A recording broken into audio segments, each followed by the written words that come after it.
మీ అభిరుచికి తగ్గ సరికొత్త డిజైన్స్ తో వస్తుంది SKT గోల్డెన్ డైమండ్స్. మార్చి 29న హీరోయిన్ శ్రియా సరన్ చేతుల మీదుగా గొప్ప ప్రారంభం. ఫస్ట్ రామ్ చరణ్ గారికి బర్త్డే విషెస్ చెప్పండి మన తరపున ఐడ్రీమ్ మీడియా తరపున. సింపుల్ గా హ్యాపీ బర్త్డే చరణ్. నిన్న రామ్ చరణ్ గారి బర్త్డే వేడుక అభిమానుల సమక్షంలో చాలా ఘనంగా జరిగింది. అక్కడ మీ స్పీచ్ ఇప్పుడు వైరల్ గా మారింది. సోషల్ మీడియాలో నిహారిక కొణిదెల గారి స్పీచ్ ఇప్పుడు ట్రెండింగ్ లో ఉంది. ఏంటంటే అసలు నిజంగా మీరు అక్కడ మాట్లాడిన విధానం నిజంగా అద్భుతం. చాలా మందికి మనసు హృదయాలకు తాకింది అది. అంటే చరణ్ యొక్క స్వభావం, చరణ్ ఒక స్త్రీలకు ఇచ్చే గౌరవం, అది మీరు మాట్లాడిన మాటల్లో తెలిసిపోయింది. ఏంటి మీకు అంటే అది ప్రిపేర్డ్, అంటే చాలా మంది ప్రిపేర్డ్ గా మాట్లాడారని కొంతమంది అనుకుంటారు, కొంతమంది హార్ట్ఫుల్ గా అప్పటికప్పుడు స్పాంటేనియస్ గా. చరణ్ గారి గురించి ఆ మనసులో ఉన్న అభిమానం అలా బయటపడిందని. నేను యాక్చువల్లీ లాస్ట్ మినిట్లో వెళ్ళాను సార్. నాకు ఈ ప్రమోషన్స్లో నేను టైం కుదరదేమో, మళ్ళీ ప్రామిస్ చేసి వెళ్ళకపోతే బాగోదని చెప్పి నేను చెప్తానండి లాస్ట్ మినిట్. సో నేను అసలు actually I was not suppose to be, అంటే కానీ టైం దొరికింది ప్రమోషన్స్ దీంట్లో. సో వెళ్ళినప్పుడు నేను జస్ట్ ఆలోచిస్తున్నాను సార్, ఇప్పుడు as an actor Charan is a great actor. నేను ఏం చెప్తాను దాని గురించి, నేను ఎలా మాట్లాడగలుగుతాను? నేను చిన్నప్పటి నుంచి చూసిన మా అన్న గురించి నేను మాట్లాడగలుగుతాను. అండ్ చూస్తాం కదా సార్, మనకి మా అన్నల్ని, బాబాయిని పెద్దనాన్ని, వీళ్ళని ఇష్టపడిన వాళ్ళు ఫ్యాన్స్, అభిమానులు అన్ని వాళ్ళలాగా ఏమో ఇప్పుడు డ్రెస్సింగ్ కళ్యాణ్ బాబు లాగా చేసుకుంటారు, లేకపోతే హెయిర్ స్టైల్ డాడీ లాగా, లేకపోతే డాన్స్ డాడీ లాగా, హెయిర్ స్టైల్ చరణ్ లాగా, ఇట్లా చాలా మటుకు ఫాలో అవుతూ ఉంటారు. But the one thing that I feel like you should really follow Charan అన్న విషయంలో ఇస్ ఆడపిల్లల్ని ఎలా చూసుకుంటాడు అని సార్. అది నేను చిన్నప్పటి నుంచి ఐ హావ్ సీన్. అది అందరిలోనూ ఉండదు సార్. అది అంటే ఇంకా చాలా చెప్పచ్చు చరణ్ గురించి నేను చెప్పాలంటే. అది చాలా క్లుప్తంగా నేను ఎండ్ చేశాను, ఎందుకంటే అక్కడ నేను కూర్చున్నప్పుడు కింద స్టేజ్ మీద అందరు పర్ఫార్మెన్స్ చేస్తారు, చెప్పారు నాకు అప్పుడే చెప్పారు వెళ్ళి మాట్లాడాల్సి వస్తుంది. నేను జస్ట్ ఫ్యాన్స్ తోటి ఇంటరాక్ట్ అయ్యి అది అవేవో వస్తున్నారు షీల్డ్స్, అవి ఇచ్చేసి రావాలనుకుని మాట్లాడాలి అంటే అప్పుడు I just started thinking what is నాకేంటి Charan, what is Charan for me అన్నట్టు ఆలోచిస్తుంటే అప్పుడు పక్కన మా అక్క ఉండింది, మా అత్త ఉండింది. సో అలా I don't know, I just got carried away sir. అంతే. నేను యాక్చువల్గా నేను ప్రిపేర్ అయితే సరిగ్గా మాట్లాడలేను సార్. అంటే యాక్ట్ చెయ్యొచ్చు, ప్రిపేర్ అయినా న్యాచురల్గా వచ్చినట్టు. బట్ నేను ప్రిపేర్ అయ్యాను అంటే నేను చెప్పేస్తాను సార్. నేను మా కమిటీ గురువులు ప్రీవియస్ అప్పుడు ప్రాపర్గా ప్రిపేర్ అయ్యాను ఏం మాట్లాడాలో. బట్ ఇలాంటిది this was very on the spot, very emotional, very spontaneous. Okay. అంటే ఆ వర్డ్స్ అంటే ఇప్పుడు ఎవరైనా ఫోన్ చేశారా మీకు, అమ్మ చాలా చక్కగా మాట్లాడారు, చాలా ఫోన్స్ వచ్చి ఉంటాయి కదా ఖచ్చితంగా? కొంతమంది అంటే ఇలాంటి విషయాలు చరణ్ని ఫాలో అయ్యే, లేకపోతే చరణ్ని ఇష్టపడే అబ్బాయిలు చెప్పడం కన్నా అమ్మాయిలు చెప్పడం, అమ్మాయిలు చెప్తే ఇట్స్ కరెక్ట్గా హార్సెస్ మౌత్ నుంచి వచ్చినట్టు కదా. సో నేను చూస్తున్నాను కదా సార్, మా అన్న ఎట్లా చూస్తారో ఇంట్లో అమ్మాయి టూ గుడ్. అంటే మీరు మాట్లాడిన స్పీచ్కి ఎక్కడో చదివా, అంటే సింపుల్గా నిహారిక గారు అందరూ చరణ్ గారి హెయిర్ స్టైల్, చరణ్ గారి డ్రెస్సింగ్ స్టైల్ ఫాలో అవుతుంటారు కదా, అలా కాదు చరణ్ గారి లైఫ్ స్టైల్ ఫాలో అవ్వాలి. And it's not easy sir. Charan లాగా పని రాక్షసుడు సార్. దెబ్బ తగిలిన తర్వాత నాకు తెలియలేదు సార్. నాకు ఏదో ఇంటర్వ్యూలో తిరుపతిలో ఎక్కడో సర్ప్రైజ్ గా చెప్పారు, షాకింగ్ గా. నాకు ఐ డెంట్ ఈవెన్ రియలైజ్, నాకు అసలు కుదురుగా నేను తర్వాత సర్లే ఓకే లేదు పక్కన శ్రీను చెప్తాను, లేదమ్మా పర్లేదు బాగానే ఉన్నారు అంటే సరే ఓకే. ఇంకా అనుదీప్ గారి గురించి ఏదో అడిగారు చెప్తున్నా, కానీ ఇక్కడ కమోషన్ స్టార్ట్ అయింది నా టీంలో.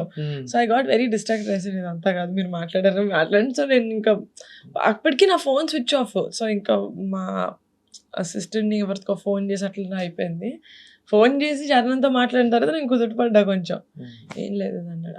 ఓకే మరి రెస్ట్ తీసుకొచ్చారు నన్ను అంటే, లేదమ్మా అదేంటి షూట్ ఉంది రేపు.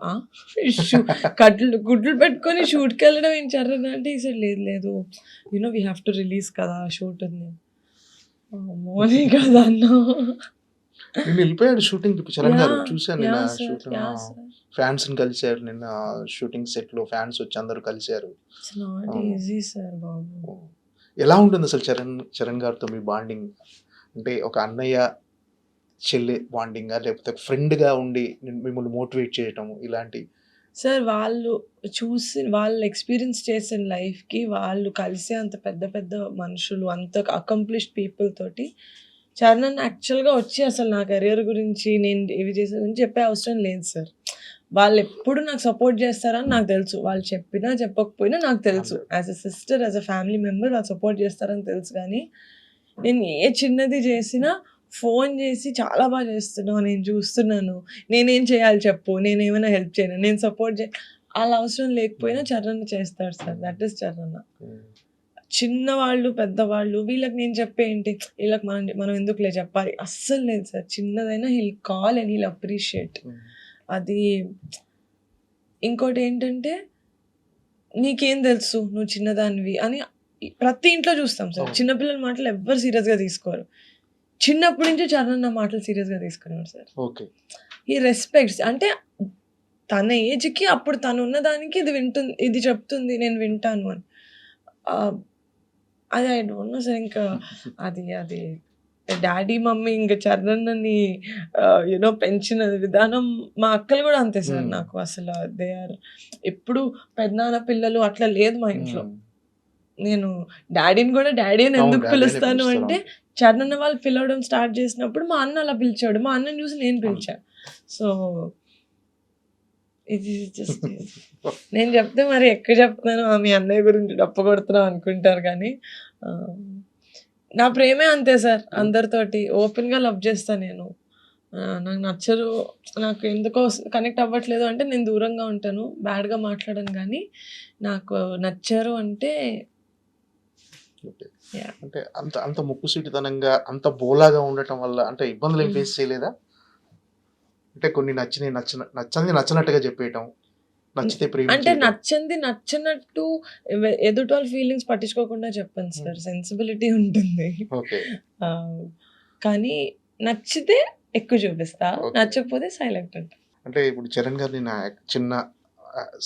చిన్న మైనర్ యాక్సిడెంట్ అయిన తర్వాత కూడా షూటింగ్కి వెళ్ళిపోయాడు. అక్కడ పెద్ద షూటింగ్ లో అందరు ఫ్యాన్స్ ని కలిశాడు. నిజంగా మీరు అన్నట్టు పని రాక్షసుడు చరణ్ గారు. అసలు అది నేను అడిగాను కూడా సార్, బ్రేక్ ఇది అదంటే లేదు, యూనో ఏప్రిల్ 30కి డేట్ ఉంది, we have to finish it. మన ఫ్యాన్స్ అందరూ రియల్లీ ఈగర్, ఇప్పటికీ కంటెంట్ బాగా చూస్తుంది.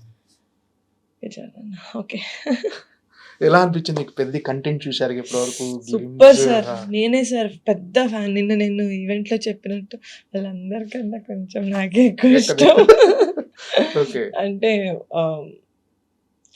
చాలా ఎంజాయ్ చేశాను సార్ నేను. ఆ కాంబినేషనే నాకు యూనో ద డైరెక్టర్ బుచ్చి గారు, రెహమాన్ గారు, ద సాంగ్స్ రిలీజ్ అవుతుంది కదా, చాలా ఎక్సైటెడ్ సార్ నేనైతే. I want to watch. అది ఒక ఏమంటారు, దివాళీ లాగా ఉండబోతుంది. దివాళీ రోజు మనకి టపాసులు పేలిస్తే ఎంత కలర్ఫుల్ గా యూనో లౌడ్ గా సౌండ్ చేస్తూ పెద్ద అంత గట్టిగా సౌండ్ చేస్తుంది. ఈ రోజు రిలీజ్ అయిన గ్లిమ్స్ మాత్రం అదిరిపోయిందండి నిజంగా. అసలు చరణ్ గారి ట్రాన్స్ఫర్మేషన్ అదిరిపోయింది.